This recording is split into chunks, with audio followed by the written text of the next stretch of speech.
Hello friends, I am Priya and welcome back to my YouTube channel. How are you guys? I hope you all are doing great. So guys, if you are new in my channel, please subscribe to Literature Notes with Priya so you can get early notifications of my videos. Firstly, I will give some short intro of my channel. This channel is about English literature notes and paper analysis. It is specially for the UG, PG and the B.Ed students. So without any further delay, let's start. सो ये MA final examination का जो अभी recently exam हुई है 2023 में, उसका paper है, English literature का पेपर है, पेपर 6 से मैंने पेपर 5 रिसेंटली अभी जो इसकी वीडियो डाली है, अगर आपने नहीं देखी है तो प्लीज़ को आप देखिए।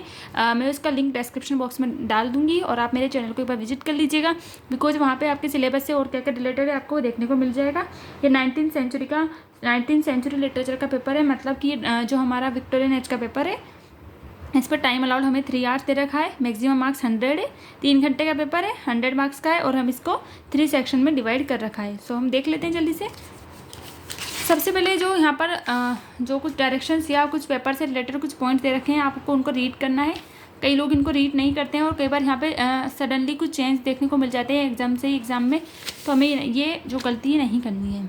Section A, this section contains one compulsory questions with 10 parts. Answer of each part should not exceed 20 words. All questions carry equal marks. So guys, यहाँ पर क्या कहना चाह रहा है सेक्शन है कि हमारे पास 10 मार्क्स है और 10 पार्ट्स है, मतलब कि 10 क्वेश्चन दे रखे हैं हमें और जो उसको 10 जो मार्क्स है, मतलब सॉरी वन क्वेश्चन को वन क्वेश्चन जो रहेगा वो 1 मार्क्स का रहने वाला है, तो हमें उसको अटैम्प्ट करना है और 20 वर्ड से हमें ज़्यादा इसकी लिमिट नहीं बढ़ानी है। सेक्शन बी जो 50 मार्क्स का है, दिस सेक्शन कंटेंस 10 क्वेश्चंस और एक्सप्लेनेशंस। अटेम्प्ट 5 क्वेश्चंस और explanations in all, selecting 1 question और explanation from each unit. Answer of each question और explanation should not exceed 50 words. All question और explanations carry equal marks. So यहाँ पर हमें 5 question दे रखे हैं, सॉरी यहाँ पे 10 क्वेश्चन दे रखे हैं, हमें 5 अटैम्प्ट करने हैं, तो 5 अटैम्प्ट करने हैं मतलब 50 मार्क्स, यानी एक क्वेश्चन हमारा 10 नंबर का होने वाला है और उसको हमें 250 वर्ड से ज़्यादा एक्सप्लेन नहीं करना है। सेक्शन सी में हम देखेंगे 40 मार्क्स का है। This section contains 4 questions in all. The question में have subdivisions. Question number 12 of reference to context is compulsory. Attempt 1 more question from the rest. Answer should not exceed 500 words. All question carry equal marks sorry. तो यहाँ पे हमें 4 question दे रखे हैं, मतलब 12 number पे हमें रेफरेंस टू कॉन्टेक्स्ट दे रखा है, एक्सप्लेनेशन वगैरह वो हमें करनी है। और उसके बाद जो हमारे पास बचे 3 क्वेश्चन यानी 13, 14, 15 में से एक और क्वेश्चन करना है और जो वो एक क्वेश्चन होगा वो 500 वर्ड्स का होगा और 20 मार्क्स का होगा और एक्सप्लेनेशन हमें 4 करनी है, जो हमें 4 करनी है जो 5-5 नंबर की होगी। और मैं आपको बता दूंगी, अभी आपको समझ में नहीं आ रहा होगा, हम पेपर जैसे जैसे पेपर देखेंगे वैसे वैसे समझ में आ जाएगा। सो यहाँ पर होता है सबसे पहले सेक्शन ए। सबसे पहले हमारे पास क्वेश्चन है यूलिसिस का। तो आपको पता होगा, मैंने रिसेंटली थोड़े दिन पहले एक वीडियो डाली थी जिसमें मैंने जो यूलिसिस है उसको बहुत ही मेजर क्वेश्चन करवाया। काफ़ी अच्छा क्वेश्चन है, काफ़ी अच्छा रेस्पॉन्स रहा है। अगर आपने वीडियो नहीं देखी तो मैं उसका लिंक डिस्क्रिप्शन बॉक्स में डाल दूंगी, क्योंकि वो यूलिसिस आपका मेजर क्वेश्चन में के रूप में भी आ सकता है। तो यहाँ पे टेलीमेकर से वो उसका बेटा है। ओके, मिडिल मार्च का अगर आपको सो गाइस मैंने इनमें से सारे क्वेश्चंस नहीं करवा रखे हैं, जैसा कि आपको पता है, क्योंकि हम कुछ ही टॉपिक पे क्वेश्चंस करवाते हैं। तो अगर आपको कुछ ऐसा डाउट है तो किसी भी क्वेश्चन में, तो आप उसको मुझे कमेंट्स में बता देना, मैं उसको वो उस क्वेश्चन को पूरा करवाने की कोशिश करूँगी थोड़ा लेंथी वे में। सो आप मुझे बता देना किस में आपको डाउट है। और गाइज ये स्कॉलर जिप्सी वाला जो क्वेश्चन है 3rd नंबर का, ये मैंने भी अभी रिसेंटली ये भी डाली है मैंने वीडियो स्कॉलर जिप्सी के ऊपर। सो आप देख सकते हैं, लॉन्ग क्वेश्चन है जो आप अटेम्प्ट कर सकते हैं। अगर 20 में भी आता है तो इसको 15, 20 जो भी है आपका 10 वगैरह किस हिसाब से होता है पेपर, आप उसमें बड़े वे में भी कर सकते हो। मिस हैरिस्टम का क्वेश्चन आया है, what is a dramatic monologue. Dramatic monologue की मैंने वीडियो डाल रखी है, आप उसको देखिए, अच्छे से वे में मैंने उसको एक्सप्लेन कर रखा है। अगर इसका लॉन्ग क्वेश्चन भी आता है तो आप उसको भी कर सकते हैं। जेएस मिल्क ऑन लिबर्टी का क्वेश्चन आया है और पाइट ब्यूटी से हॉपकिंस का, और वैनिटी फेयर का मैंने काफ़ी लॉन्ग क्वेश्चन सॉरी कि ये तो 2 मेजर कैरेक्टर्स के ऊपर है, तो आपको पता होगा। वैसे तो मैंने इसका जो वैनिटी फेयर है ना, इसका मैंने लॉन्ग क्वेश्चन करवा रखा है, जो काफ़ी इंपॉर्टेंट है, बहुत ज़्यादा इंपॉर्टेंट है। वैनिटी फेयर हर बार आता है वैनिटी फेयर। ओके, और ड्रामेटिक मोनोलॉग भी इंपॉर्टेंट है। और यूलिसिस का ये जो हमारा अल्फ्रेड टेनिसन है ना, इसका जो यूलिसिस है ये बहुत ज़्यादा इंपॉर्टेंट है। इसका मैंने आपको एक और पोइम करवा रखी है, टिथोनस। अगर आपकी कोर्स में मतलब यूलिसिस है तो ऑब्वियसली आपकी टिथोनस भी होगी, तो आपके क्वेश्चन में मतलब आपके पेपर में ये टिथोनस भी आ सकती है, तो आप उसको भी देख लीजिएगा एक बार। और मैंने स्कॉलर जिप्सी भी करवा रखी, जो भी काफ़ी इंपॉर्टेंट है। सॉरी, स्कॉलर जिप्सी में क्या क्वेश्चन था, on which book is the story of the scholar Gypsy based. तो ये हमारा जो वैनिटी ऑफ जो डॉगमेटाइजिंग है उससे लिया गया है। ओके, और ये जोसेफ ग्लेनविल था ना, उसने लिखी थी ये, उसी के मतलब उसके सोर्स से लिए गई हैं इसमें, है ना। और ये who are the 2 major characters of the novel Vanity Fair, ये तो सबको आंख बंद करके भी पता होगा, आप लोगों ने पढ़ रखा है, Becky Sharp and Amelia Sedley, ये सबको पता है। फिर इंपॉर्टेंस ऑफ बीइंग अंडरस्टैंड का क्वेश्चन है। फिर test of the urban village, tragic flow. So guys, ये टेस्ट वाली स्टोरी काफ़ी इंटरेस्टिंग है और मैं सोच भी रही थी कि इस पर वीडियो बनाऊंगी टेस्ट पे, तो आप मुझे कमेंट्स करके बताओ कि मुझे बनानी चाहिए कि नहीं बनानी चाहिए टेस्ट पर, क्योंकि ये काफ़ी इंपॉर्टेंट क्वेश्चन है, ये हमें बहुत ज़्यादा देखने को मिलता है और मैं सोच भी रही थी। पर आप मुझे एक बार बता दीजिएगा, अगर आपको आता है तो ठीक है, अगर नहीं आता तो मुझे ज़रूर बताइएगा, मैं ज़रूर इसको करवाने की कोशिश करूँगी। चलते हैं सेक्शन बी की ओर, यूनिट फर्स्ट। देखो हमारा यूलिसिस का क्वेश्चन आ गया। ओके, मैंने यूलिसिस का अच्छे से वेल प्रिपेयर्ड क्वेश्चन करवा रखा, लॉन्ग क्वेश्चन जो काफ़ी इंपॉर्टेंट है, उसका लिंक मैं डाल दूँगी डिस्क्रिप्शन बॉक्स में, आप उसको देख लीजिएगा और टिथोनस को भी देख लेना एक बार। चलो भाई, इनमें यूनिट फर्स्ट में से तो मैंने आपको 2 सेकंड वाला करवा रखा है, तो जिसने मेरी वीडियो देखी है तो सेकंड वाला अटैम्प्ट कर लेगा। ये वाला नहीं करवाया मैंने, इसको भी करवाने की कोशिश करूँगी।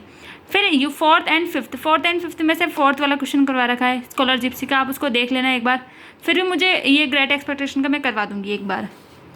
यूनिट थर्ड में से हम रॉबर्ट ब्राउनिंग को देखेंगे। तो रॉबर्ट ब्राउनिंग का मैंने यार देखो, आप उसको इसमें अगर रॉबर्ट ब्राउनिंग का क्वेश्चन आता है तो सबसे पहले आपको रॉबर्ट ब्राउनिंग का कोई सा भी क्वेश्चन है, आपको उसमें ड्रामेटिक मोनोलॉग डालना ही है, क्योंकि ड्रामेटिक मोनोलॉग में महारथी हासिल थी रॉबर्ट ब्राउनिंग को। रॉबर्ट ब्राउनिंग हर उसमें ड्रामेटिक मोनोलॉग यूज करते थे। और मैंने जो अपने रॉबर्ट ब्राउनिंग है उनकी पोर्फियाज लवर करवा रखी है ना, और इसका जो ड्रामेटिक मोनोलॉग भी इसका मैंने क्वेश्चन करवा रखा है। सो आप इसको देख सकते हैं। और भी रॉबर्ट ब्राउनिंग की बहुत सारी पोएम्स है, अगर आपको किसी में भी कोई दिक्कत है तो आप मुझे बता देना। मैंने जेएस मिल नहीं करवाया है, फिर भी मैं इसको करवाने की कोशिश करूँगी। और इसमें से मैं आपको, अगर आप मुझे बता देना मुझे वैनिटी फेयर का क्वेश्चन करवाना है, मैं इसको जरूर अटैम्प्ट करवाऊंगी क्योंकि काफ़ी इंपॉर्टेंट है। फिर भी स्प्रंग रिदम का 10.5 लाइन्स की रहती है स्प्रंग रिदम। अभी कौन सा पोइट था आगे, उससे रिलेटेड है, क्या नाम है उसके, हॉपकिंस की है, हॉपकिंस से आई है, हॉपकिंस की है स्प्रंग रिदम। सो अब यूनिट फिफ्थ में चलते हैं हम। नहीं, ये गाइस, ये वैनिटी फेयर है ना, वैनिटी फेयर का क्वेश्चन आपको करवा रखा है। सॉरी, मुझे गलत ध्यान लग गया, वैनिटी फेयर का मैंने क्वेश्चन करवा रखा है। तो आप इसको, मैं इसके डिस्क्रिप्शन बॉक्स में लिंक डाल दूँगी, आप उसको चेक कर लीजिएगा। सॉरी, मुझे गलत ध्यान लग गया, वैनिटी फेयर मैंने करवा रखा है ना, तो आप उसको अच्छे से एक बार रीड कर लीजिएगा, उसको पढ़िएगा, वो काफ़ी इंपॉर्टेंट है ना। और फिर इसमें से मैंने टेस्ट नहीं करवाया है ना। सो आप मुझे बताना, मुझे मैं उस टाइम टेस्ट की कह रही थी, आप मुझे बताना कि अगर मुझे टेस्ट करवाना है कि नहीं करवाना, बिकॉज टेस्ट काफ़ी इंपॉर्टेंट है, तो मैं सोच रही हूँ टेस्ट के ऊपर एक वीडियो डालूंगी। चलो भाई, सेक्शन बी तो हमारा कंप्लीट हो चुका है। अब हम section A and section B मैंने आपको बता दिया है। इनमें से कोई सा भी कहीं भी डाउट है तो आप मुझे कॉमेंट्स में बता देना, आपकी एग्ज़ाम से 5-7 दिन पहले ही। ऐसा नहीं कि आप जस्ट एक दिन पहले बताओ, तो मुझे भी वीडियो प्रिपेयर करने में टाइम लग जाता है, तो थोड़ा सा आप भी समझो इस बात को कि आप मुझे थोड़े से टाइम पहले बताइए। सेक्शन सी की चलते हैं। तो मैंने आपको बताया था कि यहाँ पे रेफरेंस टू कॉन्टेक्स्ट दिया गया है हमें 12 नंबर में। इसमें से हमें 4 जो रेफरेंस टू कॉन्टेक्स्ट है उसको अटेम्प्ट करना है। टोटल सेक्शन सी हमारा 40 मार्क्स का है, तो हम 4 जो हम एक्सप्लेनेशन अटेम्प्ट करेंगे वो 5 मार्क्स की है, तो 5 × 4 20 मार्क्स तो ये हो गए। और इसके अलावा हमें एक और क्वेश्चन अटेम्प्ट करना था 13, 14, 15 में से, जो हमारा था 20 मार्क्स का, तो हमें वो अटेम्प्ट करना था। द वुड स्टिक है, तो मैंने आपको बताया था कि यह मैंने टिथोनस मैंने करवा रखा है, तो आप टिथोनस भी आ सकता है, तो आप उसको अटेम्प्ट करिए और उसको पढ़िए। अगर आता है तो टिथोनस को भी अटेम्प्ट करिए। अगर यूलिसिस आता है, यूलिसिस एंड टिथोनस में से आते हैं, तो आपको यूलिसिस अटेम्प्ट कर लेना, वो काफ़ी अच्छा रहेगा आपके लिए। ठीक है, ये सारी आपकी एक्सप्लेनेशन रहेगी, जो भी आपको बेस्ट वे में आता है तो आप उसको कर सकते हैं। और ये वाली जो 6 नंबर की है, 9 मीटर, ये वाली हमारी स्प्रिंग एंड फॉल की है। और ये इनमें से जो भी आपको बेस्ट वे में आया तो आप अच्छे से कर लीजिएगा उसको। फिर हम 13, 14, 15 में से देखते हैं। विक्टोरियन कॉम्प्रोमाइज़, ये विक्टोरियन एज का जो भी आपसे explain with reference to the text prescribe, तो यहाँ पे विक्टोरियन जो एज है उसके बारे में पूरा क्वेश्चन है, तो आप विक्टोरियन एज के सारे राइटर्स वगैरह उनके बारे में डाल के लिख सकते हैं, क्या क्या क्वालिटीज़ है, ये सब आप कर सकते हैं विक्टोरियन एज के बारे में। और attempt a character sketch of Pip, ये ग्रेट एक्सपेक्टेशन से लिया गया है। Discuss the role of destiny, Homer Thomas Hardy, Tess of the urban village. तो डेस्टिनी का क्या रोल रहा था कि टेस्ट की लाइफ में, तो ये हमें बताना है इसमें। ठीक है। और इसके अलावा मैंने आपको बता दिया कि मैंने जो विक्टोरियन एज में से वैनिटी फेयर कंप्लीट करवा रखा है, ड्रामेटिक मोनोलॉग करवा रखा है, पोर्फियस लवर करवा रखा है, यूलिसिस करवा रखा है, तिथोनस करवा रखा है, स्कॉलर जिप्सी करवा रखा है। तो आप ऑब्वियसली इनके शॉर्ट क्वेश्चन अटेम्प्ट कर सकते हैं, इनकी एक्सप्लेनेशन अटेम्प्ट कर सकते हैं। अगर आपने मेरे क्वेश्चन अटेम्प्ट करें पढ़े हैं तो, और मैं इनका लिंक आपको सबको डिस्क्रिप्शन बॉक्स में डाल दूंगी। वीडियो अच्छी लगे तो आप इसको लाइक करें, शेयर करें, सब्सक्राइब करें मेरे चैनल को, ताकि आप जो अच्छे से और भी जो पेपर एनालिसिस है वो देख सकेंगे। और इसके अलावा मैं 2021 का भी जो पेपर एनालिसिस है इसकी जो लिंक है वो भी डाल दूंगी। उसके अलावा मेरे चैनल पे विजिट कर लीजिएगा और सारे एक बार नोट्स भी देख लीजिएगा। उसके अलावा भी मैंने काफ़ी नोट्स डाल रखे हैं, जो अगर आपको अच्छे लगे तो प्लीज़ आप देखिए उसको और चैनल से जुड़े रहिए। Bye bye, take care.